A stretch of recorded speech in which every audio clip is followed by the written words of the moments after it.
ಎಲ್ಲರಿಗೂ ನಮಸ್ಕಾರ. ಸೌಂದರ್ಯ ಲಹರಿ ಕಲಿಕೆಗೆ ತಮ್ಮೆಲ್ಲರಿಗೂ ಹೃತ್ಪೂರ್ವಕವಾದ ಸ್ವಾಗತ. ನಮ್ಮ ಇಂದಿನ ಸೌಂದರ್ಯ ಲಹರಿ 15ನೇ ಶ್ಲೋಕವನ್ನು ಹೇಗಿದೆ ಅಂತ ಕೇಳೋಣ ಬನ್ನಿ. ಮೊದಲಿಗೆ ಶ್ರೀ ಗಣೇಶಾಯ ನಮಃ, ಶ್ರೀ ಗುರುಭ್ಯೋ ನಮಃ. ಸೌಂದರ್ಯ ಲಹರಿಯ 15ನೇ ಶ್ಲೋಕ ಹೀಗಿದೆ. ಶರಜ್ಯೋತ್ಸ್ನಾ ಶುದ್ಧಾಂ ಶಶಿಯುತ ಜಟಾಜೂಟಮಕುಟಾಂ ವರತ್ರಾಸತ್ರಾಣ ಸ್ಫಟಿಕ ಘಟಿಕಾ ಪುಸ್ತಕಕರಾಂ ಸಕೃನ್ನತ್ವಾ ನತ್ವಾ ಕಥಮಿವ ಸತಾಂ ಸನ್ನಿದಧತೆ ಮಧುಕ್ಷೀರದ್ರಾಕ್ಷಾ ಮಧುರಿ ಮಧುರೀಣಾ ಪಣಿತಯಃ. ಹೀಗಿದೆ 15ನೇ ಶ್ಲೋಕ. ಇದರ ಪದವಿಭಾಗ ಹೇಗಿರುತ್ತೆ ನೋಡೋಣ ಬನ್ನಿ. ಶರತ್ ಜ್ಯೋತ್ಸ್ನಾ ಜ್ಯೋತ್ಸ್ನಾ ಶುದ್ಧಾಂ ಶಶಿಯುತ ಜಟಾಜೂಟ ಮಕುಟಾಂ ವರತ್ರಾಸತ್ರಾಣ ಸ್ಫಟಿಕ ಘಟಿಕಾ ಪುಸ್ತಕಕರಾಂ ಸಕೃನ್ನತ್ವ ಅಂದರೆ ಸಕೃತ್ ನತ್ವ ಕಥಮಿವ ಕಥಂ ಇವ ಸತಾಂ ಸಂನಿದಧತೆ ಮಧುಕ್ಷೀರದ್ರಾಕ್ಷಾ ಮಧುರಿ ಮಧುರೀಣಾಃ ಫಣಿತಯಃ. ಇದು ಪದವಿಭಾಗ ಆಗತ್ತೆ. ಅನ್ವಯಾರ್ಥದ ಬಗ್ಗೆ ನೋಡೋಣ. ಇಲ್ಲಿ ಹೇ ಭಗವತಿ, ಶರತ್ ಜ್ಯೋತ್ಸ್ನಾ ಶುದ್ಧಾಂ. ಶರತ್ ಜ್ಯೋತ್ಸ್ನಾ ಶರತ್ಕಾಲದ ಅಂದರೆ ಆಶ್ವಯುಜ ಕಾರ್ತಿಕ ಬೆಳದಿಂಗಳಂತೆ ಬೆಳ್ಳಗಿರುವ ಶಶಿಯುತ ಜಟಾಜೂಟ ಮಕುಟಾಂ ಚಂದ್ರ ಸಹಿತವಾದ ತುರುಬು ಜಟೆಯೂ ಕಿರೀಟವಾಗುಳ್ಳ ವರತ್ರಾಸತ್ರಾಣ ಸ್ಫಟಿಕ ಘಟಿಕಾ ವರದಾನ ಮುದ್ರೆಯಿಂದಲೂ ಪುಸ್ತಕಕರಾಂ ಅಭಯದಾನ ಮುದ್ರೆಯಿಂದಲೂ ಸ್ಫಟಿಕದ ಗಿಂಡಿಯಿಂದಲೂ ಪುಸ್ತಕದಿಂದಲೂ ಯುಕ್ತವಾದ ಕೈಗಳುಳ್ಳ ತ್ವಾ ನಿನ್ನನ್ನು ಸಕೃನ್ನತ್ವ ಸಕೃತ್ ನತ್ವ ಒಂದಾವರ್ತಿ ನಮಸ್ಕಾರ ಮಾಡುತ್ತಾ ಸತಾಂ ಇರುವ ಕವಿಗಳಿಗೆ ಮಧುಕ್ಷೀರ ದ್ರಾಕ್ಷಾ ಮಧುರಿ ಮಧುರೀಣಾಃ ಜೇನುತುಪ್ಪದ ಹಾಲಿನ ದ್ರಾಕ್ಷಿ ಹಣ್ಣಿನ ಮಾಧುರ್ಯವನ್ನು ವಹಿಸಿಕೊಂಡಿರುವ ಅಂದರೆ ಅವುಗಳಂತೆ ಮಾಧುರ್ಯವಾಗಿ ಇರುವಂತಹ ಫಣಿತಯಃ ವಾಕ್ಕುಗಳು ಕಥಮಿವ ಹೇಗೆ ತಾನೇ ನ ಸನ್ನಿದಧತೆ ಸಮೀಪಸ್ಥವಾಗುವುದಿಲ್ಲ. ಸನ್ನಿಧದತೆ ಸಮೀಪ ಅಂತ. ಇದ್ರ ತಾತ್ಪರ್ಯ ಹೇಗಿದೆ? ಶರತ್ಕಾಲದ ಬೆಳದಿಂಗಳಿನಂತೆ ಅತ್ಯಂತ ಶುಭ್ರಳಾಗಿರುವ ಶರೀರದವಳು ನೀನು ಅಂತ ಇಲ್ಲಿ ದೇವಿಗೆ ಹೇಳ್ತಾ ಇರುವಂಥದ್ದು. ಚಂದ್ರನಿಂದ ಕೂಡಿದ ಜಟೆಯನ್ನೇ ಕಿರೀಟವಾಗುಳ್ಳ ವರದಾನ ಮುದ್ರೆಯಿಂದಲೂ ಅಭಯದಾನ ಮುದ್ರೆಯಿಂದಲೂ ಸ್ಫಟಿಕ ಮಣಿಮಯವಾದ ಗಿಂಡಿಯಿಂದಲೂ ಪುಸ್ತಕದಿಂದಲೂ ಯುಕ್ತವಾಗಿ ಕೂಡಿರುವ 4 ಕೈಗಳಲ್ಲಿ ಧರಿಸಿರುವೆ.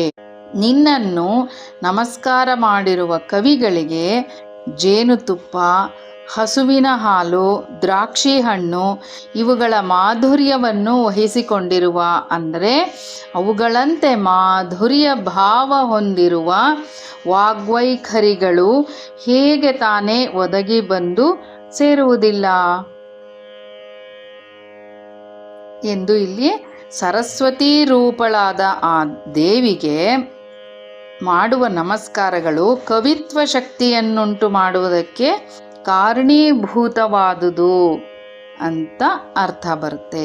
ಶರಜ್ಯೋತ್ಸ್ನಾ ಶುದ್ಧಾಂ ಶರತ್ಕಾಲದ ಬೆಳದಿಂಗಳಿನಂತೆ ಶುಭ್ರವಾದ ಚಂದ್ರನಿಂದ ಕೂಡಿದ ಜಟೆಯನ್ನು ಕಿರೀಟವಾಗಿ ಉಳ್ಳವಳು ಅಂದರೆ ಚಂದ್ರಕಲೆಯನ್ನೇ ಶಿರೋಭೂಷಣವಾಗುಳ್ಳವಳು. ಈ ಶ್ಲೋಕದಲ್ಲಿ ಸಾರಸ್ವತ ಪ್ರಯೋಗಕ್ಕೆ ಸಂಬಂಧಿಸಿದ ಉಪದೇಶವಿದೆ. ಸಾರಸ್ವತ ಸಿದ್ಧಿಗಾಗಿ ದೇವಿಯನ್ನು ಧ್ಯಾನಿಸುವಾಗ ಕಾಣಬೇಕಾದ ರೂಪದ ವರ್ಣನೆ ಇದೆ. ವಿದ್ಯಾರ್ಥಿಗಳು, ಕವಿಗಳು, ಪಂಡಿತರು ಆಗುತ್ತಾರೆ ಎಂದು ಅಭಿಪ್ರಾಯ. ದೇವಿಯ ವರ್ಣ ಸಹಜವಾಗಿ ಅರುಣವರ್ಣ.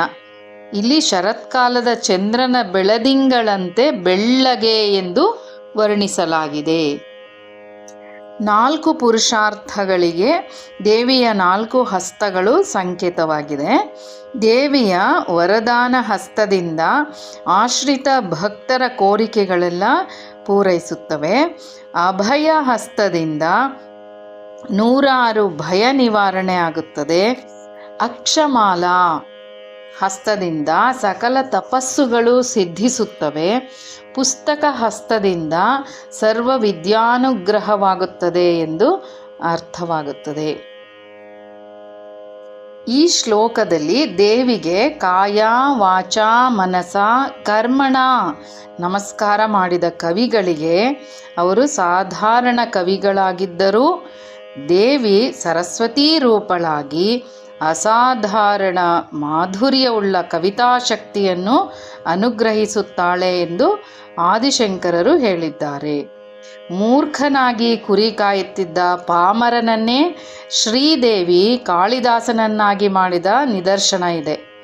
ಅವನು ಪೂಜೆ, ಜಪ, ಹೋಮ, ಯಜ್ಞ, ಯಾಗ ಯಾವುದೂ ಮಾಡಲಿಲ್ಲ. ಶುದ್ಧ ಚಿತ್ತನಾಗಿ ನಮಸ್ಕಾರ ಮಾಡಿ ಬೇಡಿಕೊಂಡ ಅಷ್ಟೆ. ದೇವಿಗೆ ನಮಸ್ಕಾರ ಮಾಡಿದರೆ ಪೂಜಾ ಫಲ ದೊರಕುತ್ತದೆ ಎಂಬುದು ಈ ದೃಷ್ಟಾಂತದಿಂದ ನಮಗೆ ತಿಳಿದು ಬರುತ್ತೆ. ಇದೇ ಕಾಳಿದಾಸ ಮುಂದೆ ರಚಿಸಿದ್ದು ಅಂಬಾಸ್ತವ, ಲಘುಸ್ತವ ಸ್ತೋತ್ರಗಳಲ್ಲಿ ಶ್ರೀದೇವಿಯ 4 ಹಸ್ತಗಳು 4 ಪುರುಷಾರ್ಥಗಳಿಗೆ ಸಂಕೇತವೆಂದು ಹೇಳಿದೆ. ಆ ಶ್ಲೋಕದ ಅಂತರಾರ್ಥವೇನೆಂದರೆ, ಒಂದು ಬಾರಿ ದೇವಿಗೆ ನಮಿಸಿದರೆ ಕವಿತಾಶಕ್ತಿಗೆ ಕಾರಣವಾದ ಸಂಸ್ಕಾರ ಉಂಟಾಗುತ್ತದೆ. ಒಳ್ಳೆಯ ಮನಸ್ಸು, ಸದ್ವಿದ್ಯೆ, ಸಮಾಜೋದ್ಧಾರಕ್ಕಾಗಿ ವಿದ್ಯೆಯ ಸದ್ಬಳಕೆ, ಈ ರೀತಿಯ ಗುಣಗಳನ್ನು ಬೆಳೆಸಿಕೊಂಡರೆ ಲೋಕದೊಡನೆ ಆಡುವ ಮಾತು ಜೇನಿನಂತೆ ಮಧುರವಾಗಿರುತ್ತದೆ. ಈ ಶ್ಲೋಕದಲ್ಲಿ ಶ್ರೀದೇವಿಯನ್ನು ವಿದ್ಯಾದಾಯಿನಿಯಾದ ಸರಸ್ವತೀ ದೇವಿಯೇ ಆಗಿದ್ದಾಳೆಂದು ವರ್ಣಿಸಲಾಗಿದೆ.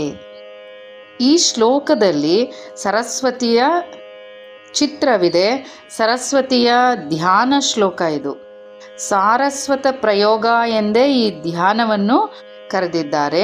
ನಮ್ಮಲ್ಲಿಯೇ ಅಡಗಿರುವ ಅವ್ಯಕ್ತ, ಅಜ್ಞಾತ ಮತ್ತು ನಿಷ್ಪಂದವಾಗಿರುವ ತತ್ವವನ್ನು ವ್ಯಕ್ತಗೊಳಿಸುವ, ಜಾಗೃತಗೊಳಿಸುವ ಪ್ರಯೋಗವೂ ಇದಾಗಿದೆ.